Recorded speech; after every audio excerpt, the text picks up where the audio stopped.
একবার একটি ছোট গ্রামে স্যাম এবং তার ছোট বোন লিলি নামে একটি ছোট ছেলে থাকত। তারা একে অপরের প্রতি তাদের দয়া এবং ভালোবাসার জন্য পরিচিত ছিল। স্যাম একজন দায়িত্বশীল এবং যত্নশীল ভাই ছিলেন, সর্বদা লিলির খোঁজ খবর নিচ্ছেন। এক রোদেলা দিনে স্যাম এবং লিলি কাছাকাছি জঙ্গল ঘুরে দেখার সিদ্ধান্ত নিয়েছিলেন।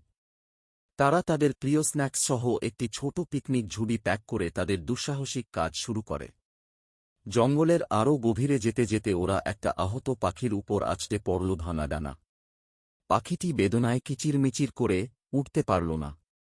সমবেদনায় স্যামের হৃদয় গলে গেল। সে পাখিটিকে আলতো করে তুলে তার হাতে ধরল। তিনি জানতেন যে তারা পাখিটিকে একা বনে ছেড়ে যেতে পারে না।